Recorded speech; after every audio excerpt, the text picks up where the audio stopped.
Y hoy tenemos a nuestra súper recontra querida Trini Julio, que va a presentar mecanismos cerebrales y su relación con el apego. Sí, Entiendo que, claro, basada en el trabajo, en las investigaciones de Mark Solms, Solms. Bueno, quizá yo lo algo escribí mal, así. Nati, puede ser. Mark Solms. eh, y es un tema muy interesante. Yo lo vi en dos oportunidades a Mark y es alguien que es un neurobiólogo, investigador, psicoanalista y sus hallazgos acerca de las emociones son completamente Maravilloso, importantes para nuestro trabajo. Así que, Trini, bienvenida. Gracias por presentar este tema súper, tan interesante y bueno, adelante, todo tuyo. súper. Bueno, esta es una charla que dio Mark Solms en el Summit en Holanda. A mí me encantó, yo quedé rayando y dije, ojalá más gente la pueda conocer y pueda escuchar de esto. Así que tomé esa presentación y la fui integrando un poco con la TFE, porque él no es de la TFE, él, como decía la Nati, es psicoanalista, neurobiólogo, tiene otras cosas, pero todo lo que él habla, habla de la TFE, pero desde un lugar distinto. Y eso fue lo que encontré tan interesante de este tema.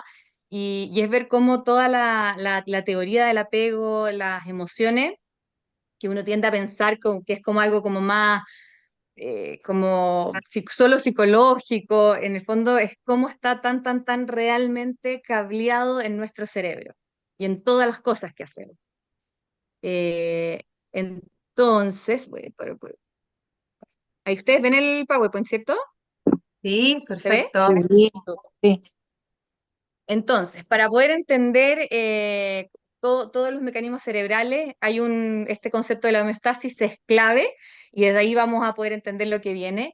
Y en el fondo es lo que nos diferencia, la homeostasis es lo que nos diferencia a los seres vivos de los seres no vivos. El cuerpo, todos los seres vivos tienden y van a querer siempre tender al equilibrio. Nosotros tenemos hemostasis en la temperatura, o sea, si hace mucho calor, nuestro cuerpo trata de enfriar y así está en la sangre, está en todos los mecanismos corporales y también este mecanismo está en lo emocional, la homeostasis emocional. El cuerpo también siempre va a buscar y tender a ese equilibrio, ¿ya? ¿Cuál es esa homeostasis emocional? Se basa como entre el placer o displacer. Cuando el cuerpo, el cerebro, siente que hay algo que es incierto, que no conozco, que no sé, se genera el displacer, se genera este desequilibrio, que viene la incertidumbre, lo desconocido.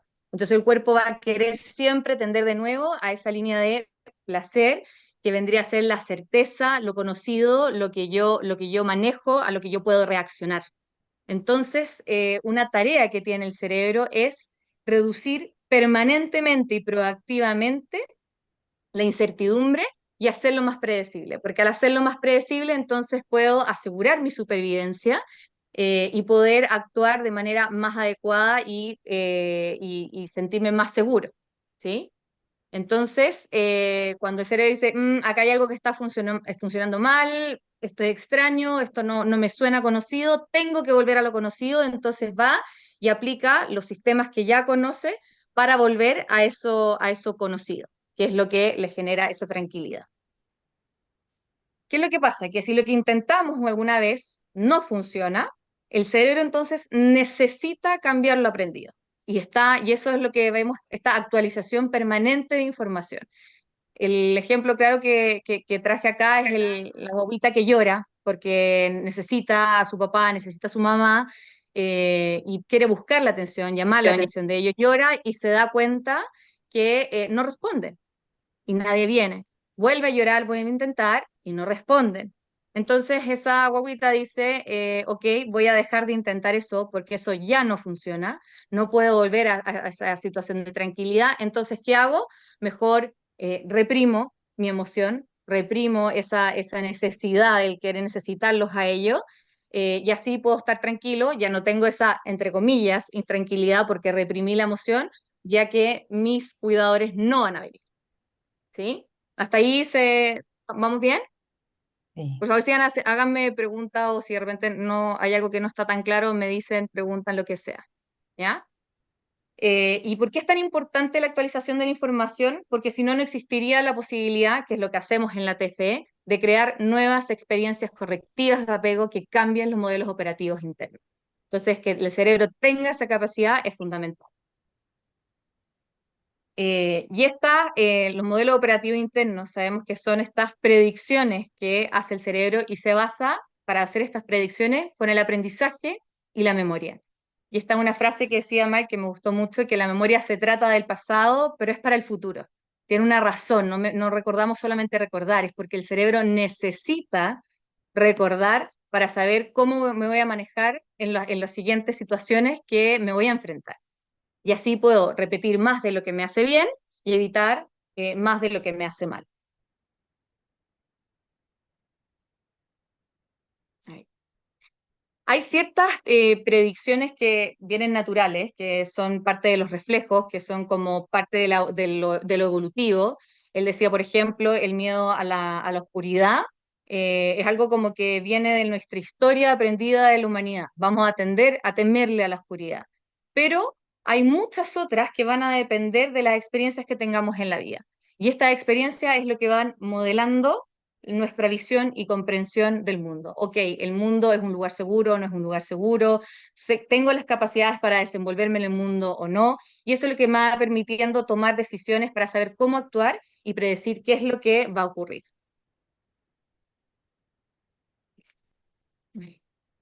Ahí. Entonces, si mi predicción, la predicción del cerebro, es correcta, entonces gano más confianza en mi modelo operativo interno, lo reafirmo. Si mi predicción es incorrecta y predije mal, entonces ahí el cerebro se le prende la alerta y dice, uy, esto es incierto, esto es inseguro, me siento mal. Entonces, ahí es cuando el cerebro necesita encontrar alguna otra manera para volver a encontrar una respuesta y poder la próxima vez entonces predecir bien, ¿ya?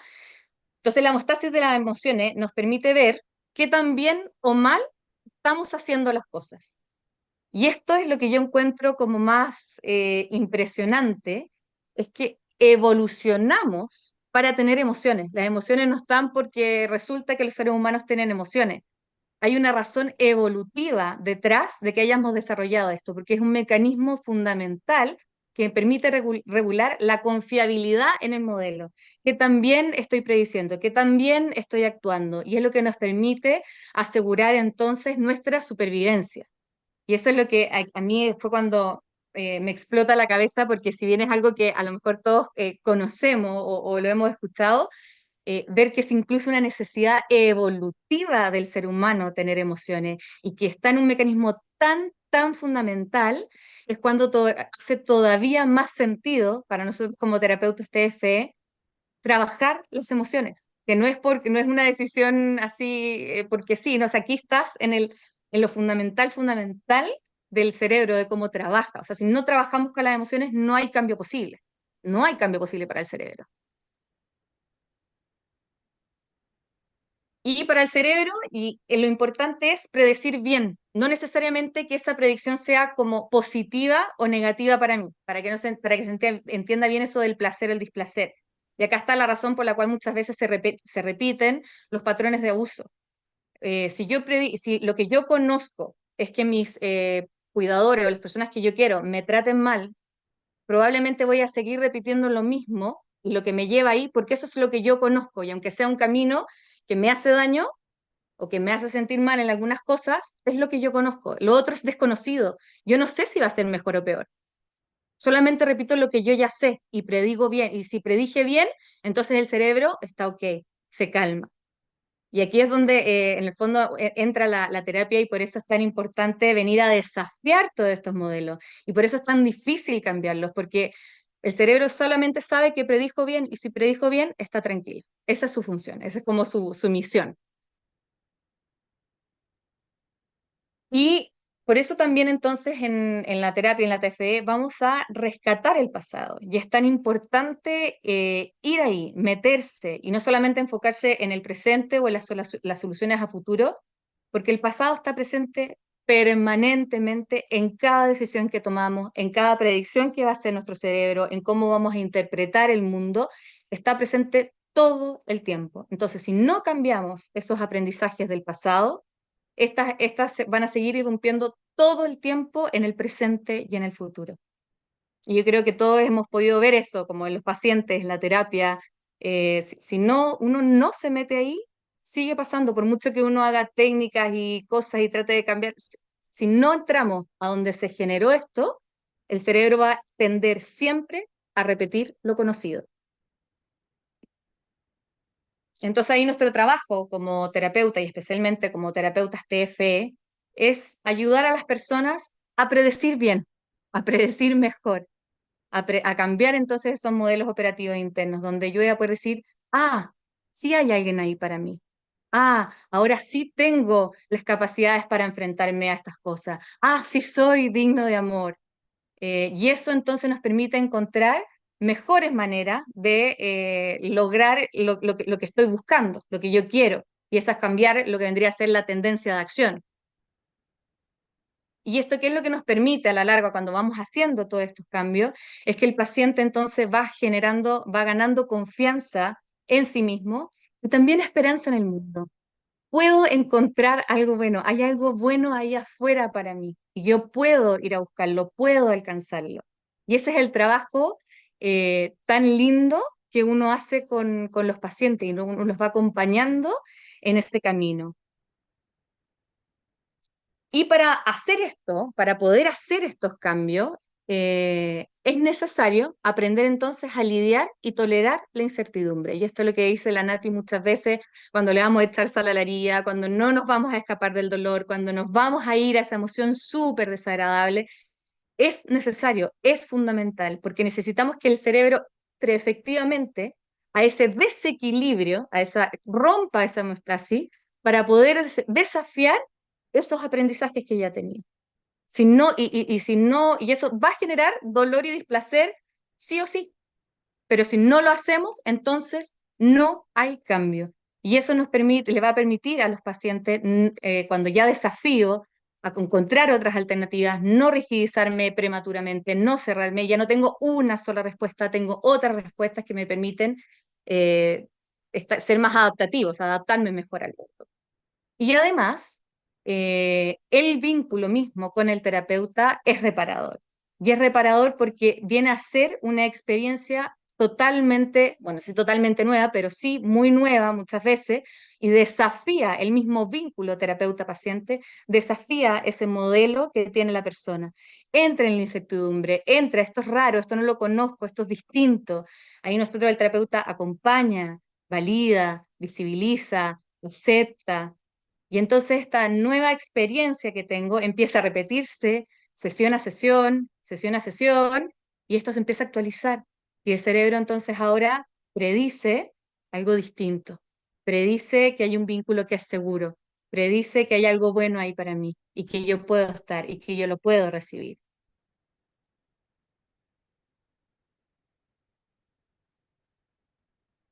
Que es algo que lo que pasa en la depresión, es que las personas dejan de interactuar con el mundo, dejan de involucrarse porque pierden toda la esperanza.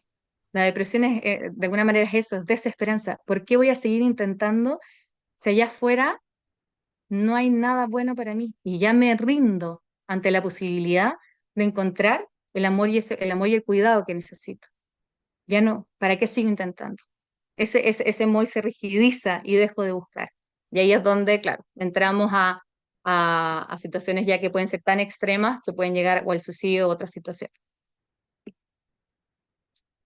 La incertidumbre entonces viene a ser lo desconocido y por lo tanto lo peligroso. Y el cerebro necesita responder frente a ese estímulo y lograr algo que me vuelva a esa hemostasis, ¿ya? Entonces, ¿cómo navegamos la incertidumbre? A través de las emociones. Esas son nuestra herramienta fundamental para navegar la incertidumbre y poder lograr llegar a ese equilibrio, a ese nuevo equilibrio, a esos nuevos aprendizajes.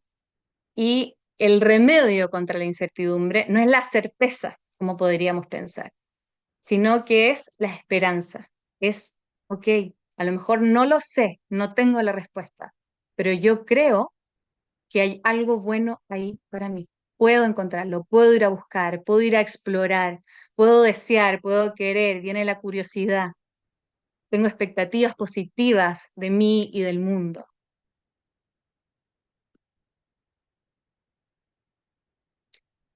Bueno, y acá Marx hablaba de que hay, creo que son 7 mecanismos emocionales o emociones básicas, fundamentales, que son las que nos permiten ir navegando la incertidumbre y son las que van funcionando en el cerebro. Y la primera es el miedo, que es la primera emoción con la que nacemos, equivale al peligro. Y frente al miedo en general, entonces aprendemos a congelarnos, luchar o huir. Sabemos que son como las 3 respuestas que se tienen frente al peligro. Y hoy día también sabemos que está el acudir, ¿no? Eh, entonces el miedo nos sirve para encontrar cosas que funcionen, para asegurar mi supervivencia y que no me dañen. Si tengo miedo y lloro, y cuando lloro me retan y me pegan por haber llorado, entonces aprendo que eso no sirve y eso vuelvo, a lo mejor vuelvo a intentarlo, se vuelve a repetir, entonces voy a buscar otra alternativa, voy a desconectar, voy a evadir esa emoción, porque no funciona, tenerlas, sentirlas demasiado desagradables, si lloro y hago algo es peor, entonces mejor lavado, la reprimo y eso funciona porque no dejo de sentir el miedo y no me pega, no recibo el reto. Logro encontrar esa homeostasis, ese equilibrio. Después está la rabia, que también los recién nacidos tienen esta emoción, y la función fundamental es que no haya, que evitar o sacar del medio todos los obstáculos que existan que no me permitan obtener aquello que yo necesito y deseo. Entonces la rabia es un impulso, es como una emoción que viene que es deseo eliminar, o sea, necesito eliminar aquello que no me permite tener lo que necesito. Eh, Después está el pánico y el dolor, y esta, Mark hablaba que es exclusiva para el apego. El pánico y el dolor aparece cuando hay una separación de la figura de apego. Entonces aprendemos maneras de obtener la atención de los cuidadores, ¿no? Eso es lo que nos va a permitir asegurar nuestra supervivencia. Y otra cosa que comentaba que era muy interesante es cómo el apego, la relación de apego, libera opioides. Entonces nos volvemos de alguna manera adictos a nuestras figuras de apego. Y por eso genera un displacer tan grande cuando se alejan. Si no está y no funcionan los mecanismos que yo aprendí para obtener la atención y tenerlos cerca, entonces llegamos a la desesperanza. Es lo que conocemos también, como les decía antes, la depresión. Si ya intenté todo, hice todo lo posible, lo que yo conozco, y aún así no lo logro, me desespero, pierdo la esperanza, no hay nada ahí para mí y encontramos los síntomas como la bulia o la anedonia. Otro mecanismo es la sensualidad. Aquí Mark Solms no dijo nada, de hecho dijo, me la voy a saltar, soy el primer psicoanalista, dijo que voy a saltar y no voy a hablar de la sensualidad. Pero sí quería tomar algo que dice Sue Johnson, que escuché en alguna de sus charlas, que dice que la principal función de la sexualidad no es ni la reproducción ni el placer, sino que la conexión. Me hizo también tanto sentido, como una manera de ir profundizando y asegurando la conexión con mi figura de apego.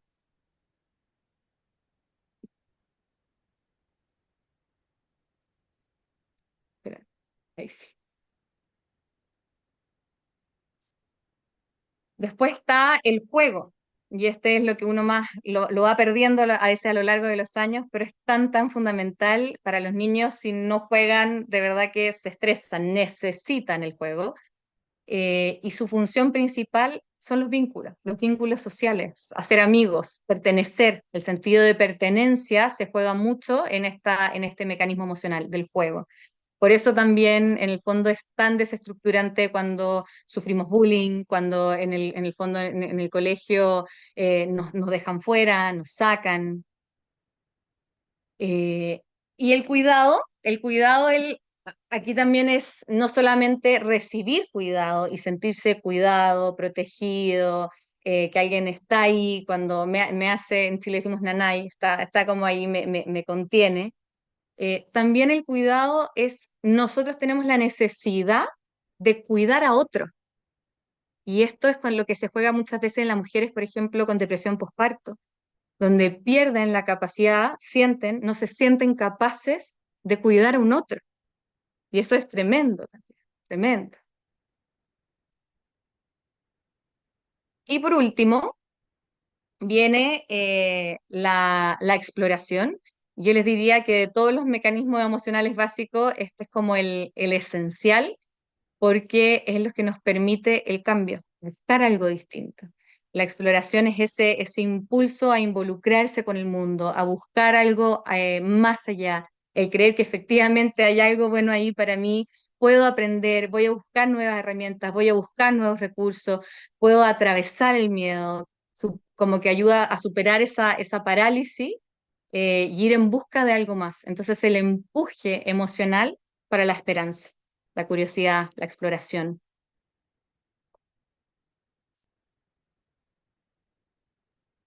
Ahora, ¿qué pasa cuando estas emociones también se contraponen? Porque esto también pasa.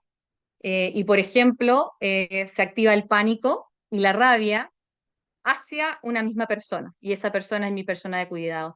Ahí entramos en un dilema tremendo, porque, como les decía, la rabia es necesito eliminar lo que no me permite tener lo que necesito. Entonces quiero eliminar o atacar a esa persona, pero esa persona resulta que es la persona que más necesito para que me cuide. Entonces, ¿qué hace ahí el cerebro para lograr encontrar ese punto de equilibrio? Necesita eh, tener o una o la otra, porque no puedo tenerlo cerca y al mismo tiempo lejos.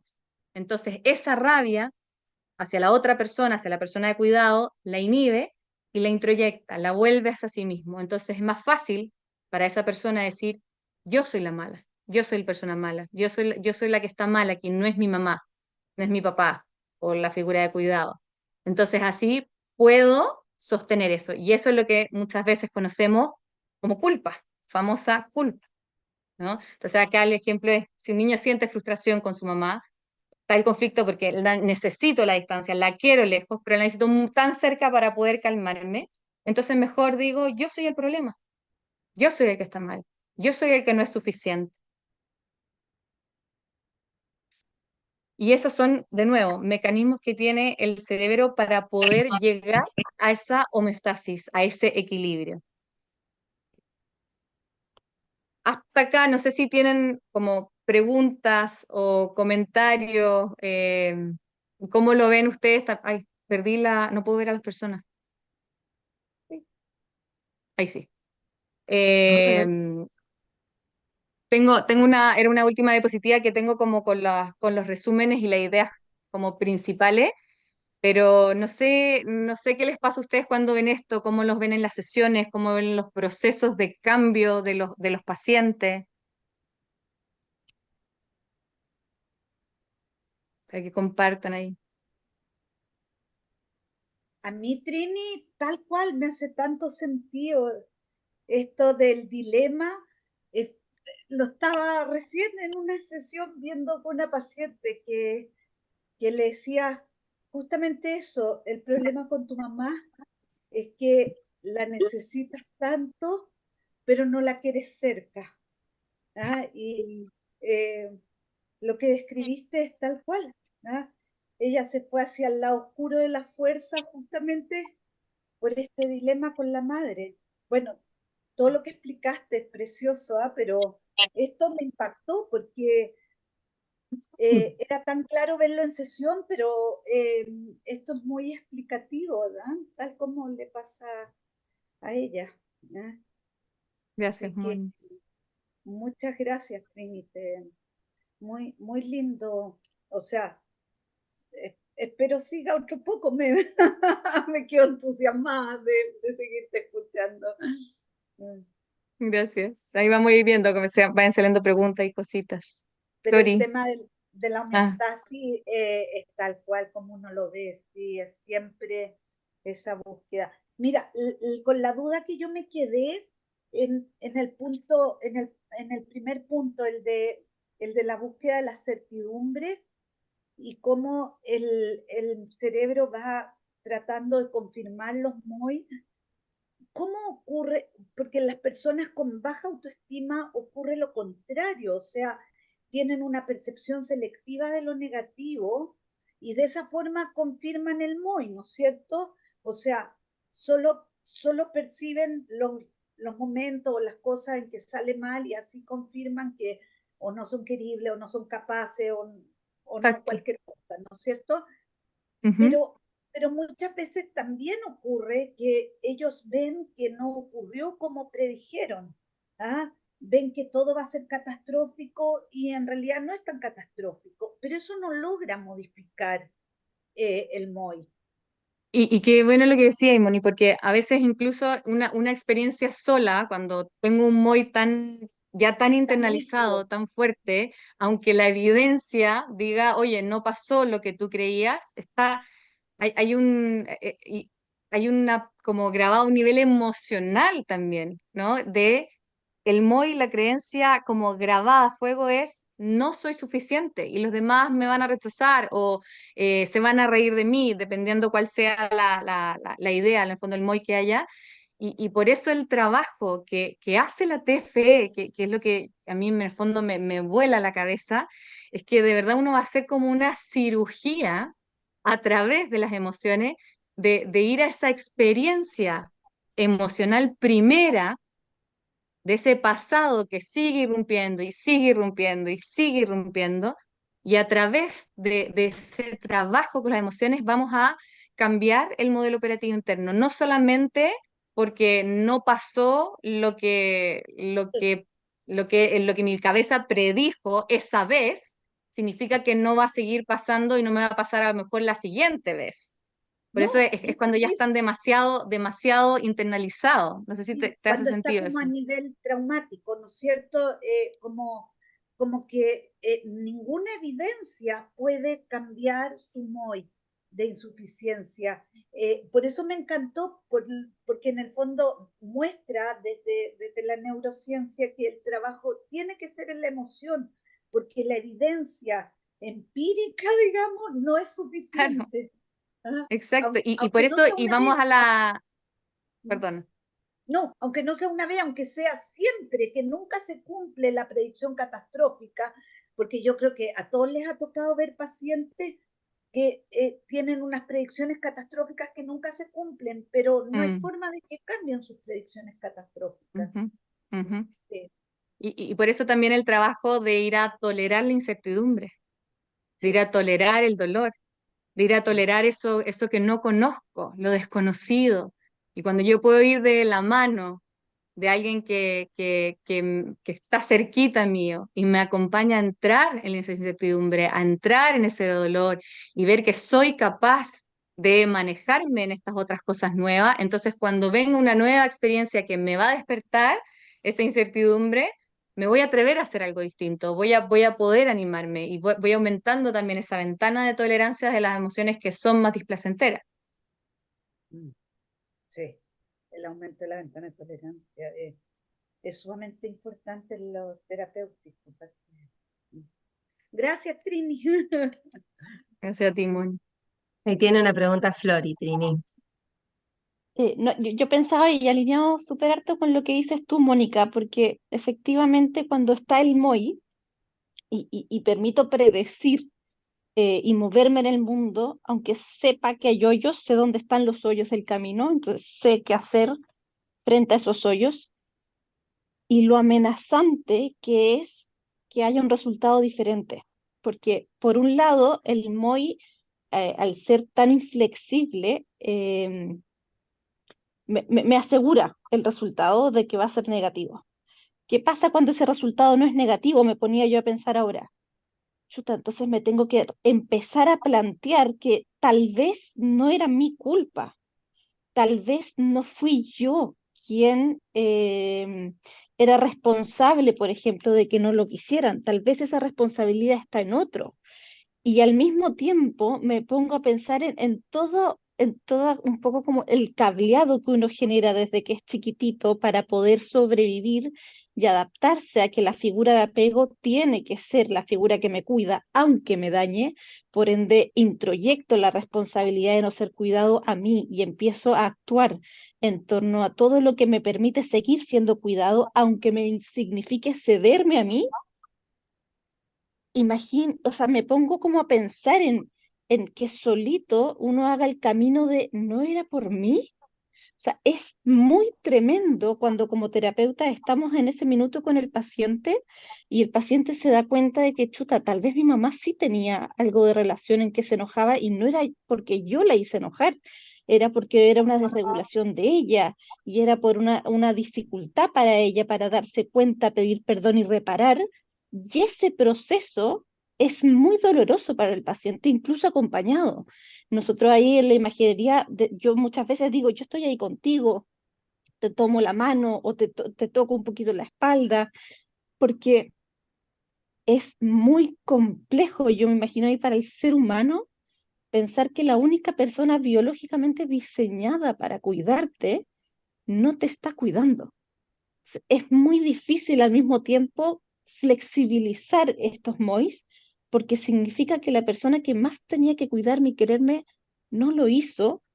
Luego, gracias a la terapia, entiendo el contexto y la circunstancia, pero a veces la idea un poco con la que uno queda, si es que no es un proceso adecuado, como potente y complementario, es, no era mi culpa.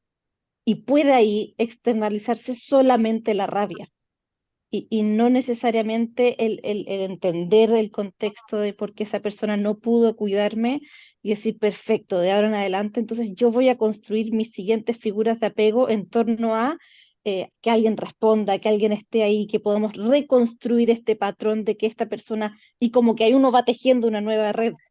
Con esta persona, por ejemplo, mi mamá, ya entiendo y hago el duelo de que no está y no, no flexibilizo tanto, no espero tanto de esa persona, pero con esta persona sí voy a esperar y por ende sí voy a luchar y sí voy a enojarme cuando no responde. Y ahí es lo que yo pensaba un poco, es también uno cablea, no sé si tanto personas, y ahí también un poco la pregunta, no sé si uno cablea tanto personas, pero al entender el cuidado que tuve en la infancia, lo que significó tal vez no haber sido tan cuidado y poder tener la oportunidad de escoger mis figuras de apego que voy a tener en la adultez, puedo también decidir qué soltar con ciertas personas y qué no soltar. Por eso ahí uno remoldea esta expectativa y genera un vínculo sano con una nueva persona, aunque no lo haya tenido con mi figura de cuidado, de apego, me giro como los papás. No sé, ahí me ponía como a pensar toda esta seguida de pensamientos que uno empieza a cuestionar en la terapia y si el paciente lo hace solo, porque ha pasado varias situaciones en las que no pasó el MOI, es como, en verdad, es súper desconcertante. Sí. Y estaba pensando, Flori, con lo que estáis diciendo, cuán desconcertante entonces para las personas con apego desorganizado, cuando esta experiencia de la persona que me cuida además me maltrata tanto, para el Mm. cerebro simplemente es un cortocircuito. No puedo predecir nada.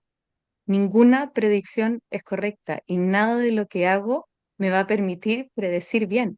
Entonces, eso es la experiencia tan desorganizante y que el cerebro simplemente enloquece, ¿no? Se tiene que escindir, tiene que disociarse completamente porque lo otro, mantenerse ahí es simplemente intolerable, demasiado desorganizante. Marianela. Hola a cada una, perdón que llegué unos minutos tardes. Buenísimo, me encantó todo lo que fuiste diciendo, Trinidad. Te soy franca, me costó seguirte porque cada frase te hubiera hecho una pregunta. No, no, me costó seguirte porque todo lo que decías era tipo tal paciente, tal otro, tal circunstancia. O sea, era como, wow, cada frase tenía sentido. Entonces, por eso me costaba como te hubiera parado, te hubiera dicho anda más despacio porque me voló todo lo que dijiste. La realidad es que me hizo mucho sentido la frase de el remedio para la incertidumbre no es la certeza, sino la esperanza. Me encantó porque me hizo pensar mucho, tengo muchos pacientes en este momento con duelos y duelos perinatales, y entonces es como difícil a veces de trabajar ese pasaje, o por lo menos yo me enfoco ahí, de toda la ilusión que teníamos, ¿no? O sea, del bebé que estaba por nacer o del bebé que habíamos proyectado, y pasar de esa gran ilusión y esperanza, ¿no? Que es como la emoción más fuerte, bueno, nada, la desilusión y el gran dolor, un dolor en el cual llegan de golpe, ¿no? Es como un dolor que no lo pueden prevenir, que no se la vieron venir, que no lo pudieron proyectar nunca, se lo hubieran imaginado. Entonces, esto de explorar con ellas, porque obviamente después está todo el temor, ¿no? A volver a ilusionarse, a volver a encontrar, reasignar significado al proyecto que tenían de pareja y demás. Me encantó, porque a veces lo que más buscan es como esta certeza, y es algo que claramente no se lo podemos prometer ni nosotros, ni en este vínculo, ni con nadie, ni en ningún Bueno, vínculo. Entonces, explorar con ellas esta alternativa al dolor para que no queden fijados, y además en muchos casos obviamente es trauma, ¿no? Estoy pensando en uno que en realidad ya había nacido y se ahogó con 1 año y medio, ahora el más reciente que tengo. Entonces, cómo sí o sí hay que atravesar ese dolor para poder volver a la esperanza. Pero me encantó tu mirada sobre la esperanza. Nunca lo había pensado desde ahí. Sí en generar expectativas, pero no hacia ahí. Entonces, me encanta, me parece posible, me parece que es hacia donde tengo que trabajar con muchas de estas mamás. Así que qué lindo el gracias. trabajo que haces, Marianela, y qué difícil. Sí, muy Bueno, lindo. y está la visión de Duro esperanza de y Mark Solms también. sí, No son ideas propias, son Mark Solms está ahí detrás de cada una de las ideas que fui planteando. Y tiene muchas cosas escritas, así que si quieren como ir investigando más o saber más, hay que buscarlo y tiene hartas cosas. Así que es me súper encanta. interesante. Gracias. Y también efectivamente de repente me embalo porque me gana también la ansiedad y me pongo a hablar muy rápido. Así que la idea es para que me vayan parando e ir haciendo las puntualizaciones necesarias.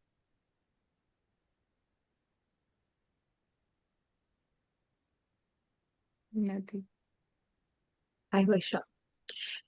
Bueno, primero, buenísima presentación, Trini. La verdad es que yo lo escuché en 2 oportunidades a Mark Solms y este recorte que haces vos tan enfocado en lo que nosotros hacemos me parece que es súper, súper claro y súper, súper útil.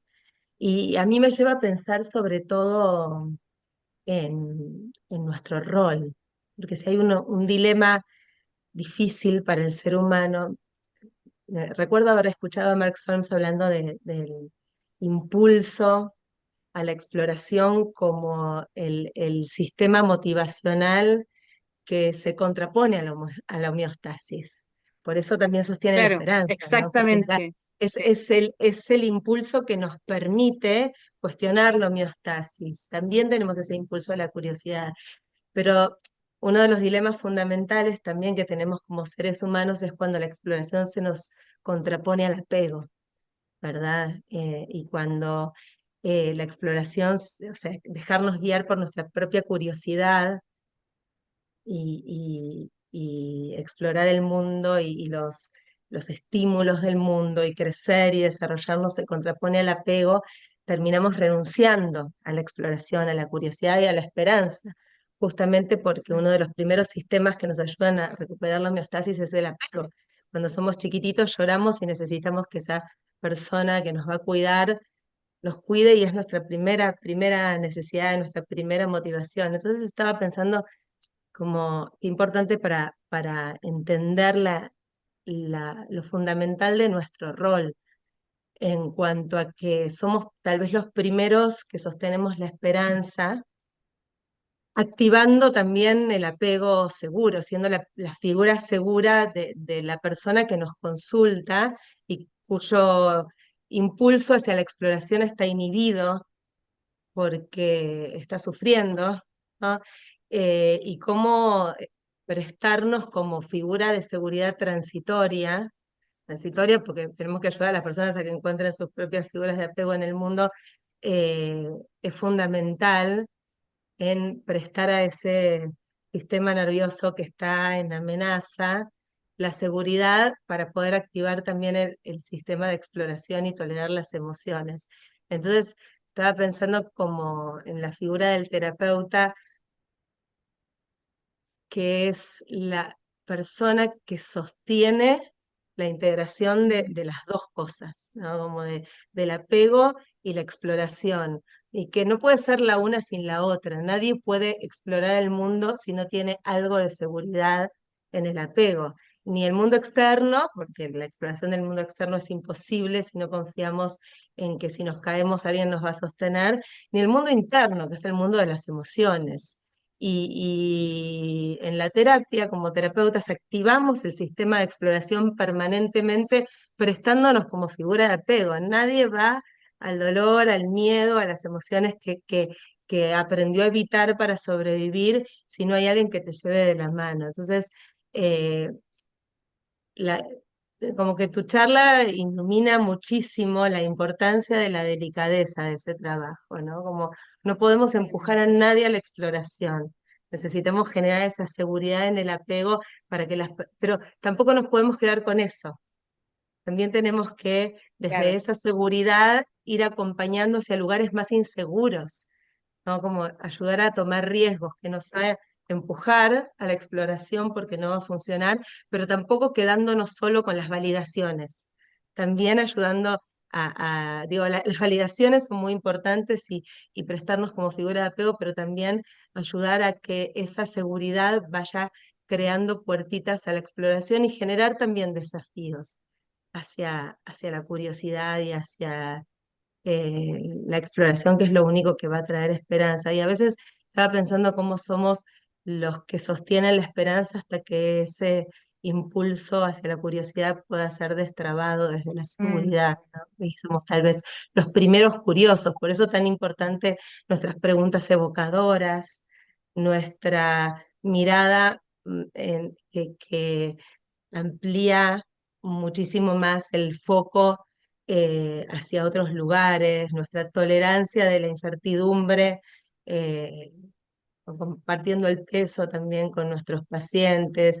Y estaba pensando también en lo importante, yo desde muy jovencita escuchaba cómo el terapeuta necesita mantener la esperanza, pero me ayudaste a reflexionar cómo mantener la esperanza no es hablar de la esperanza, no es decir, no, sí, las cosas pueden ir mejor. Sencillamente manteniendo la curiosidad y la exploración, ya somos agentes de esperanza también. Y sosteniendo el apego todo el rato y honrando que las personas están haciendo algo difícil, que necesitaron como eliminar para sobrevivir, para volver a la homeostasis. Así que la importancia de comprender el sistema nervioso para entender lo difícil que están haciendo nuestros pacientes, todo lo que implica, y la delicadeza que necesitamos para sostener el apego mientras abrimos esa curiosidad. Y respetamos los tiempos del sistema nervioso también para hacerlo, especialmente sí, cuando tenemos trauma. Entonces, entenderlo desde la neurobiología y desde los sistemas motivacionales y desde la importancia de las emociones me parece como fundamental, te da como mayor dimensión de lo delicada de mm, nuestra función y lo importante también al mismo tiempo. Así que gracias por tu presentación, Trini. Excelente.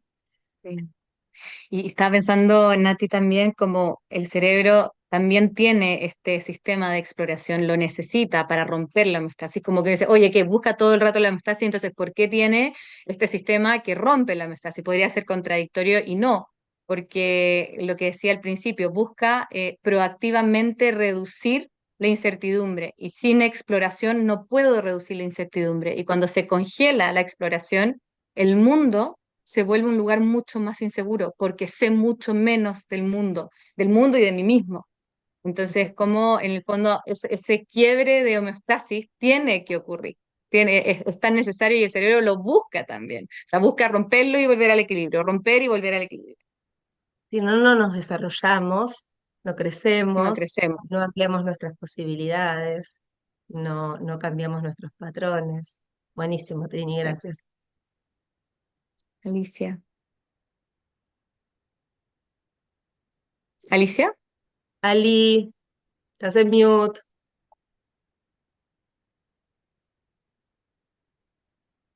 Sí, es en mute, A ver, ahí ¿se sí. escucha? ¿Se me escucha?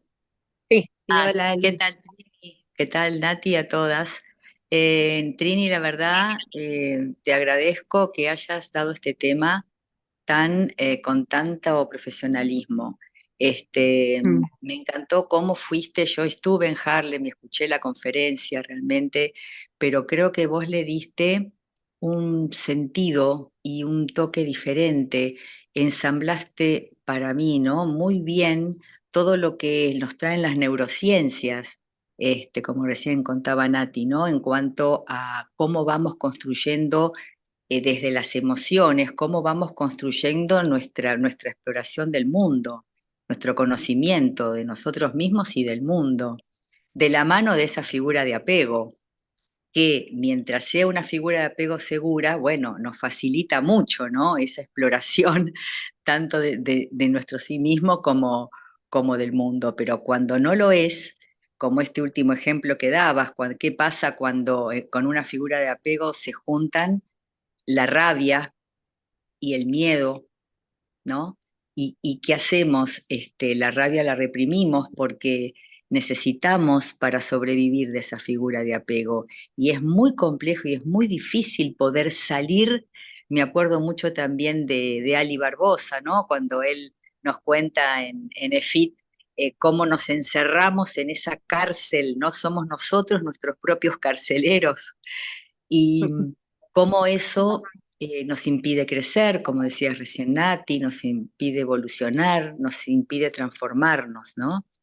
Y en algún momento se me ocurrió pensar en las terapias de pareja, ¿no? Vos hablaste mucho, como Mark, de la esperanza, y yo estoy plenamente de acuerdo en esto, porque el mundo es incierto, la vida es incierta, no podemos pedir certezas, pero es fundamental que tengamos la esperanza, la motivación de que hay algo bueno para mí, como decías hace un ratito, en el mundo. Poder confiar, poder creer en eso firmemente. Y creo que eso es lo que hacen nuestros pacientes cuando nos consultan. Aunque vengan realmente con mucha problemática, mucha dificultad, está ese deseo, ese anhelo y esa esperanza de que pueden transformar sus vidas, sus vínculos, ¿no? Yo pensaba en la terapia de pareja cuando aparecen las balas, no sé, acaba de ocurrir recién, ¿no? Digo, cómo a veces esas balas son signos de esa dificultad, el querer confiar y tener esperanza, pero no puedo, no me es suficiente, ¿no? Sí, Y se me ocurrió que esa lectura de las balas total. puede servir mucho para explorar esas emociones que están ahí atrapadas y bueno, y volver a ensamblar y volver a anclar la posibilidad de una esperanza, ¿no? De una transformación de los vínculos. Así que te agradezco muchísimo la exposición porque fue maravillosa. Gracias, Ali, muchas gracias. No sé si alguien más tiene comentarios. Nati. Sumándome un poquito a lo que dice Ali, a veces como también no nos gusta la reactividad, pero también en la reactividad está la esperanza y en esta, la mirada de la culpa como una rabia que no nos podemos permitir sentir porque nos llevaría a tal vez perder una relación de apego que necesitamos, ¿no? Como el enojo primario también nos ayuda a reparar nuestro sistema de exploración, a abrir los ojos, a conectarnos mejor. ¿No? Y que a veces cuando surge la reactividad y la queremos pasar como muy rápidamente porque nos encanta ir a la vulnerabilidad, también recordar como que en esta expresión de la rabia, si la miramos con curiosidad y si nos detenemos, también podemos encontrar mucha información acerca de la esperanza, porque la rabia está como pidiendo un cambio, ¿no? Y amigarnos con la rabia no para que las personas la expresen de la manera que la expresan, lo cual lleva también como a reafirmar los modelos operativos internos, sino para abrir la exploración me parece como una cosa muy importante. Así que adhiero con Ali. Detrás de la rabia hay un anhelo y hay que ir a Claro, buscar el anhelo que está detrás. claro.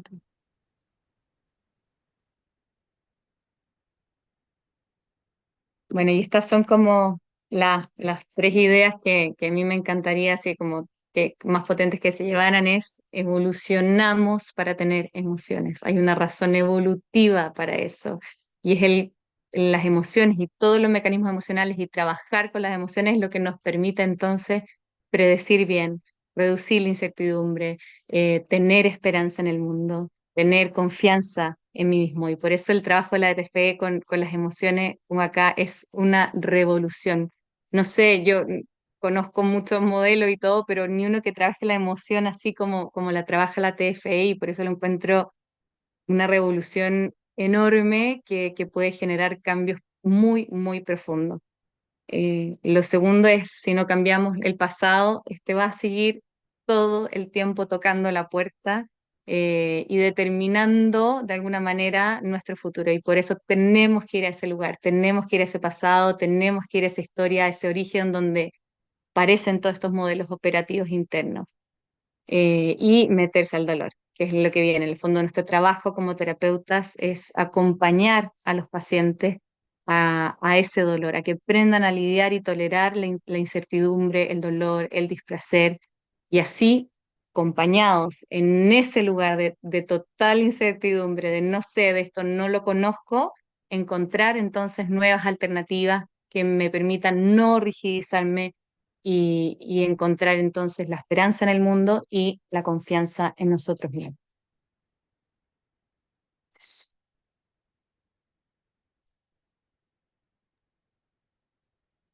No sé si, Nati, hay algo más o comentarios o preguntas que puedan haber, y si no, ya estamos. Comentarios, preguntas.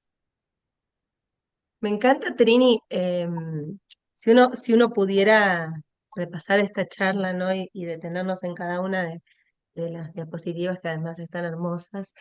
eh, También es como que cada una te sirve para hacer alguna buena validación de algún paciente que uno tiene, ¿no? Como entender, meternos con los dilemas, especialmente cuando los dilemas involucran al sistema de apego o al peligro en el apego, nos ayuda muchísimo a entender y a validar. O sea, con cada una de tus diapositivas podríamos validar a alguno de nuestros pacientes.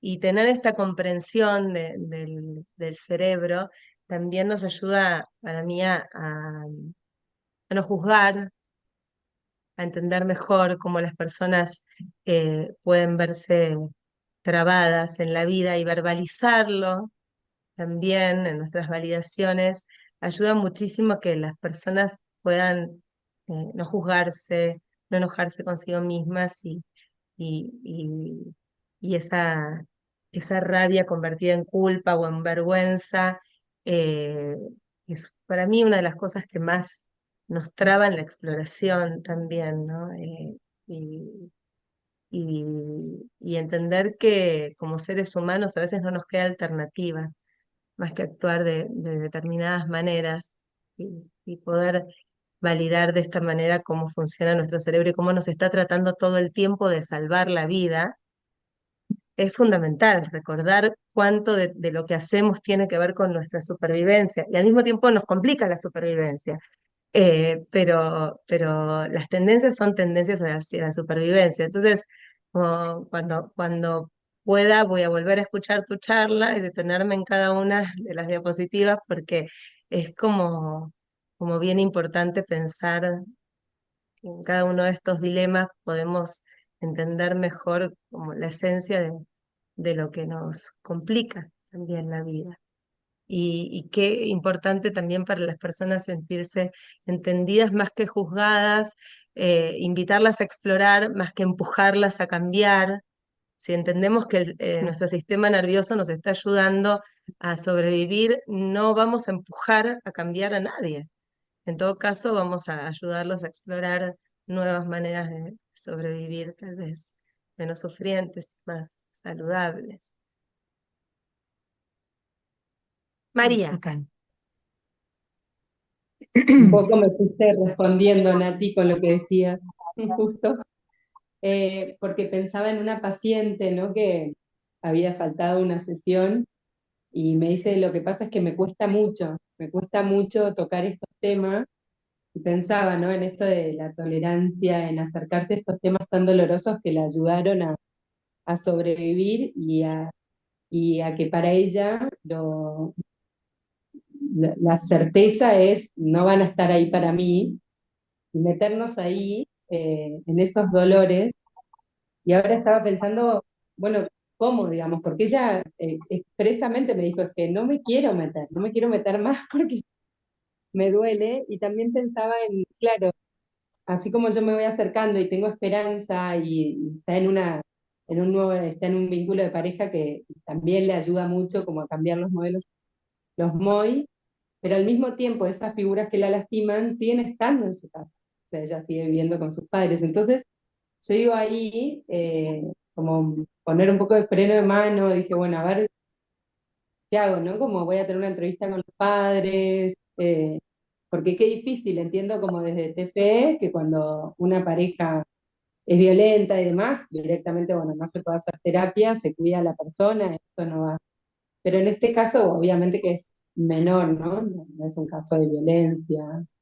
Pero digo, claro, a esta chica cuánto le cuesta acercarse a estos temas y cuánto me cuesta a mí, a mí que me costaba como, me dejó a mí como descolocada cuando me dijo, realmente no quiero, no me quiero meterme y porque quedo toda la semana movilizada, ¿no? Digo, realmente en esto que hablaba una de las chicas anteriormente, qué fuerte decir sí, que por supuesto que sí, es tu forma de defenderte de toda la vida y te entiendo, pero bueno, como un poco lo que iba diciendo Nati, cómo acompañarlos para acercarse a ese dolor y al mismo tiempo entendiendo que, no sé, sus tiempos no son los míos, ¿viste? Como un poco por ahí el comentario.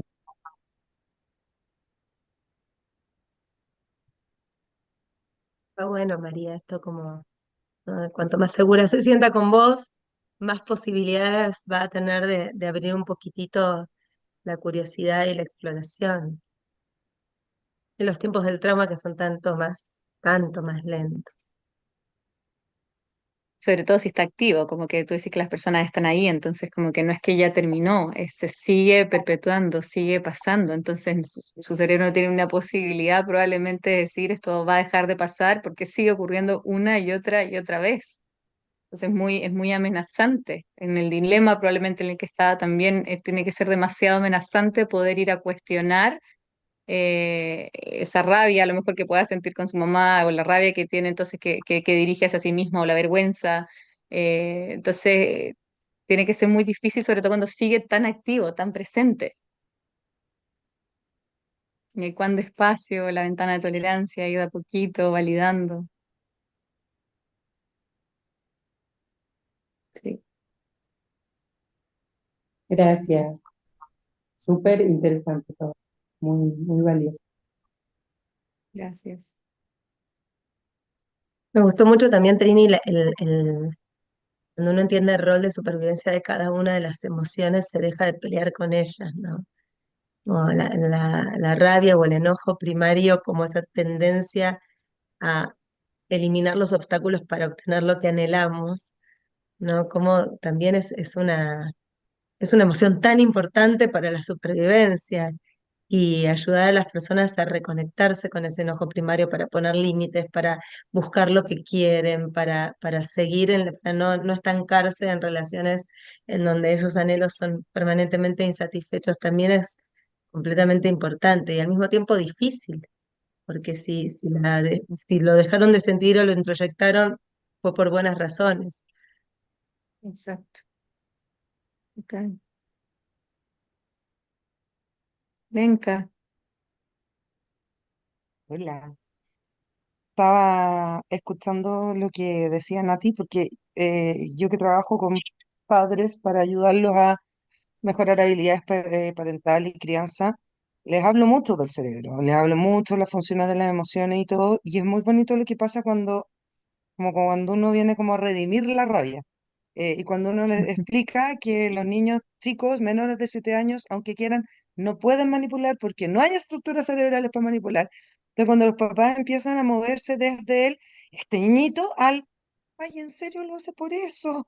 Como hay algo detrás de esto y no es simplemente que quiere comerse el helado ahora, hay algo detrás. Entonces, como yo siempre le digo a los papás, como esta es una invitación a como conocer el paisaje emocional de sus hijos, pero es imposible conocer el paisaje emocional de los niños si yo no conozco mi propio paisaje emocional, porque si yo colapso cuando mi hijo tiene miedo, porque a mí nadie me sostuvo cuando tuve miedo, difícilmente voy a poder sostener a mi hijo cuando tiene miedo. Y no es un problema ni de mi hijo ni mío, es una dinámica. Entonces, como cuando uno empieza también como a cortar el ciclo y cómo, porque cuando se es papá y uno consulta para ayudar al hijo, que te digan tienes que comenzar trabajando por ti, es como, no, yo no vine para eso, mi objetivo era otro. Y, y además también hay como una cronicidad de todo lo que decía la Trini, pues como de cronificar cierto tipo de respuestas, ciertos tipos de reacciones, que si yo no soy el modelo, el motivo de consulta es muy difícil meterse ahí, porque además encierra mucho dolor. Sí, yo a mis pacientes les digo mucho como, dependiendo como un poco de la generación, pero de la crianza ochentera, y todos entendemos lo que es la crianza ochentera, con el castigo, con la ignorancia, con que no podemos ni enojarnos, ni tener miedo, ni tener pena, pero sí podemos estar súper contentos. Eso sí podemos. Entonces hay una serie de cosas que obviamente van como predisponiendo nuestra relación con nuestros niños. Y no tengo ninguna pregunta porque me encantó, pero como que me quedó esto dando vuelta a partir de lo que comentó la Nati recién. Eso. Mm. Y pensaba cómo para los papás también tiene que ver las emociones en sus hijos es un mundo tan incierto y que le dispara también todas las alarmas, porque no es algo que conocen, no es algo que han atravesado, entonces no, difícil acompañarlos si es que es algo que a mí también, yo ya aprendía que tenía que dejarlas de lado y no las podía tomar, no, es algo demasiado incierto y va a activar mi sistema nervioso. Claro, y esa reactividad provoca reactividad en mi hijo y ahí, claro, se provoca otro ciclo. O sea, uno como papá está activado para atrás y para adelante, o sea, hacia el pasado y hacia el futuro. Totalmente. Tenemos las buenas intenciones, porque si pensamos que estamos cableados para estos sistemas motivacionales, o sea, tanto para el apego como para cuidar, también podemos estar completamente seguros que si un papá no puede cuidar es porque algo le está pasando, porque hay su impulso tan automático de cuidar que tenemos todos los seres humanos y los mamíferos en realidad, ¿no?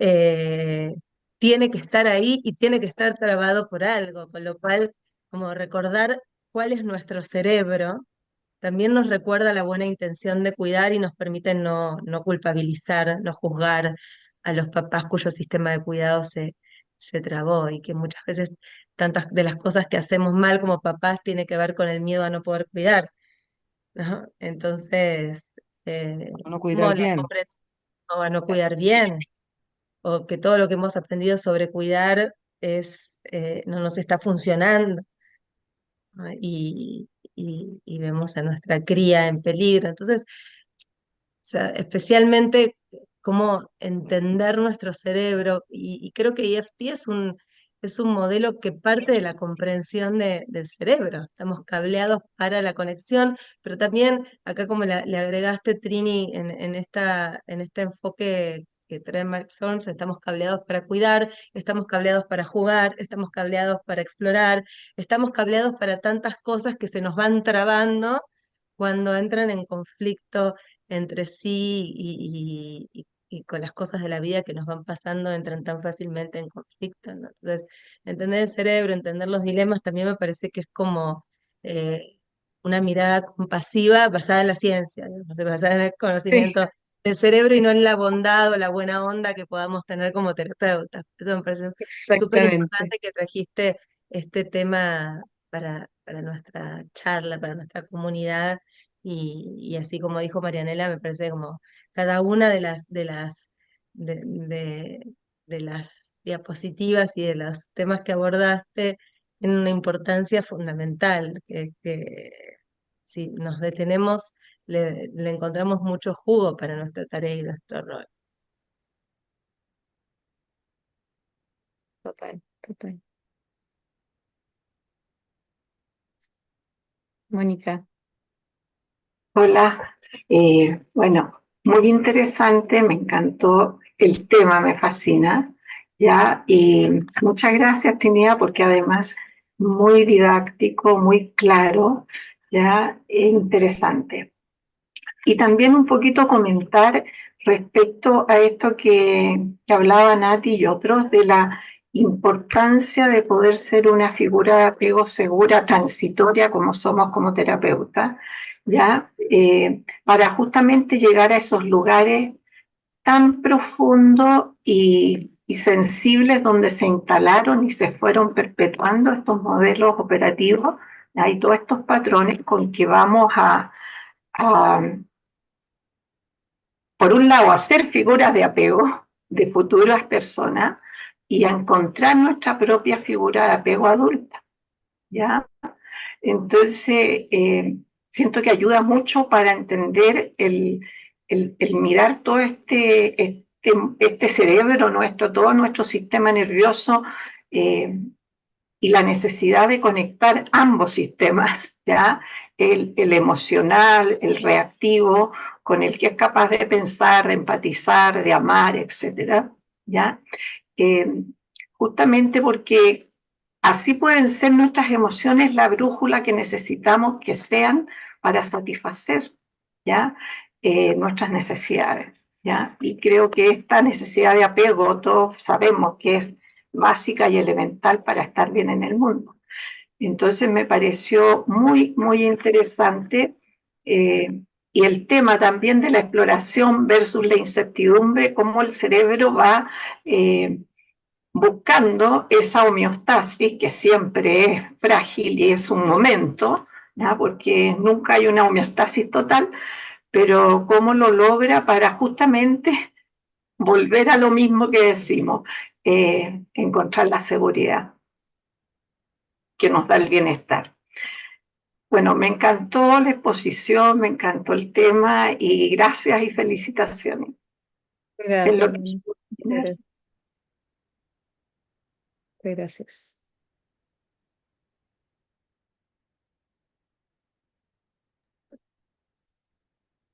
No sé si hay alguna otra pregunta o comentario, Trini, si tenés ganas de agregar algo o tal vez de contarnos qué fue lo que te llevó a elegir este tema. A mí lo que me llevó a elegir este tema fue que cuando escuchaba a Mark hablar de todos estos mecanismos cerebrales, y ponía unas imágenes, a veces medias complicadas de no sé qué, que del input del cerebro y no sé cuánto y todas esas cosas, y empezó a hablar y yo dije, apego, apego, apego, TFE, apego, apego, y como que no podía parar de mirar todo lo que había de TFE y apego detrás de todo lo que estaba diciendo. Y si no es como, porque muchas veces se le dice como a los psicólogos y que trabajan tanto con la emoción, como que son más volados, como que les gustan estas cosas así, como que son lindas, como amorosas.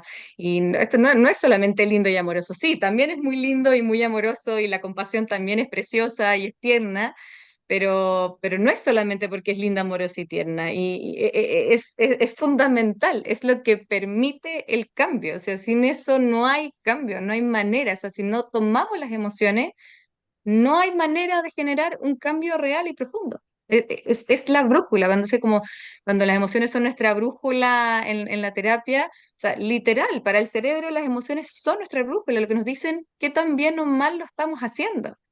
Entonces, si vamos a repetir más de esto o vamos a repetir menos de esto, entonces está en algo tan crucial que poder ver el mecanismo neurobiológico que hay detrás de esto, encuentro que le da como una relevancia y un peso tanto más grande a lo que hacemos nosotros como terapeutas TFE, que eso fue lo que más me quedó así como vibrando. Y dije, no, es que esto es muy potente, es realmente muy potente. Y qué fuerte pensar cuántos recorridos en la psicoterapia no se enfocan en las emociones, ¿no? O sea, cuando ya conocemos este enfoque que se Ujú. enfoca en las emociones, qué difícil pensarnos como terapeutas sin enfocarnos en las emociones y sin saber qué hacer con las emociones.